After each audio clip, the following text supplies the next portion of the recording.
I can tell you the point where I finally got this, one of the points where I finally got this principle. Swamiji and I were walking one day. We were walking quietly. There was no conversation going on. So this thing that he said to me was not a carryover from something we had been talking about.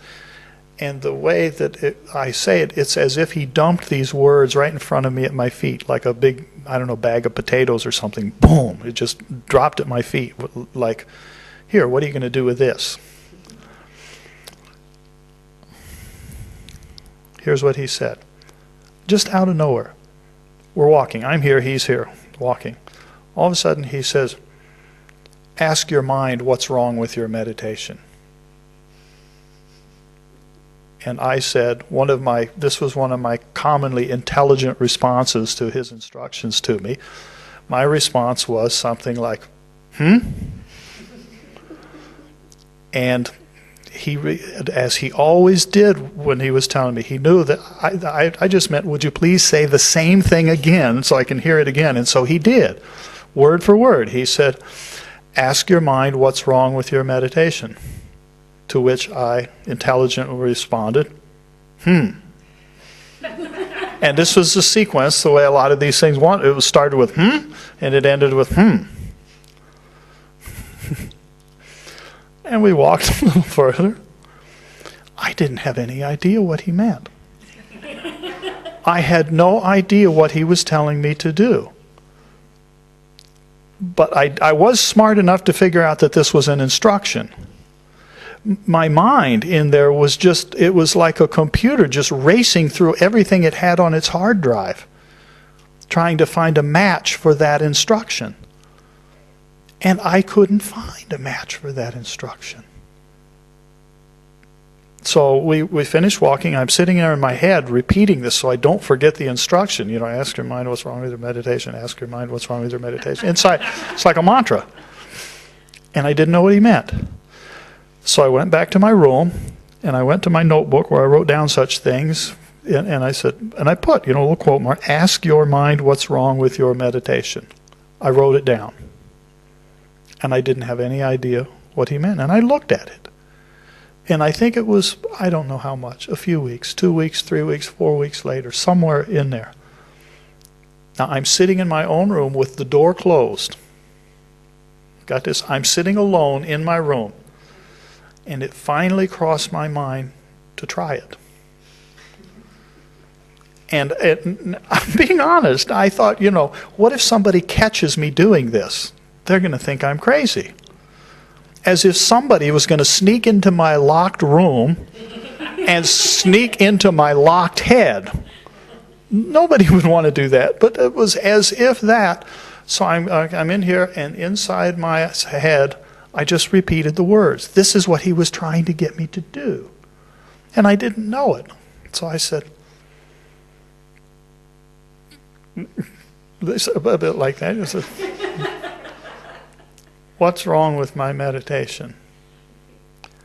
And from inside, I don't remember the whole story that came, but I think it started with something like, you're lazy. And there was a string of ands behind it. And I have a vague memory that there was a reaction on me, because somebody else inside said, you're lazy. And whoever I am, my surface level reaction was something like, as if to say, who are you? Who are you telling me that I'm lazy? That was the event that really got me to see this internal dialogue business. I had with me, I sort of intercepted from somewhere, a written transcript of the Sundarya Lahari video lectures that he had done. It was 4 lecture series. And so there was a little laptop computer there, and I used the find command in the Word document to search for the term dialogue.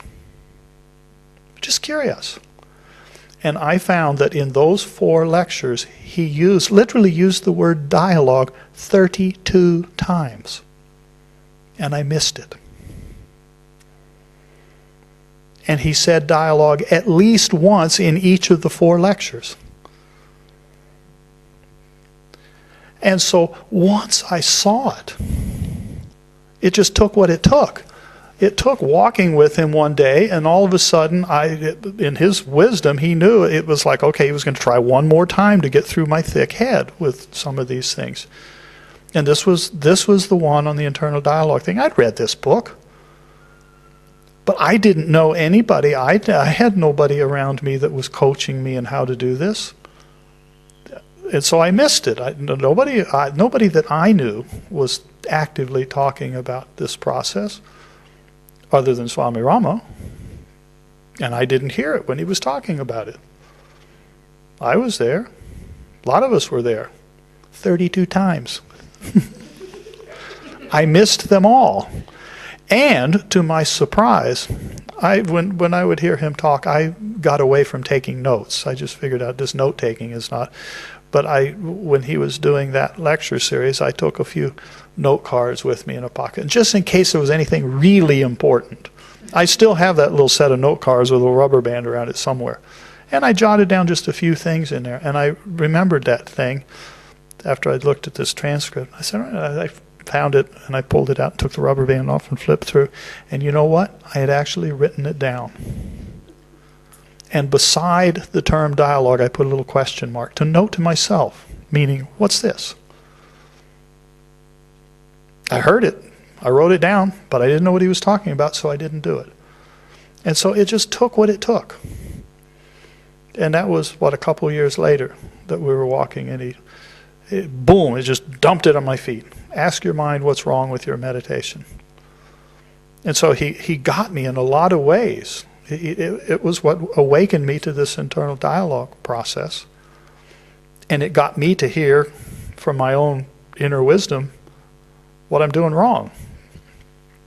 And I was doing good stuff. I was doing what he told me to do. I thought, and I mean I was. Sort of. Anyway, it's here. There's just incredible wisdom in these instructions here, and it bears reviewing over and over and over again.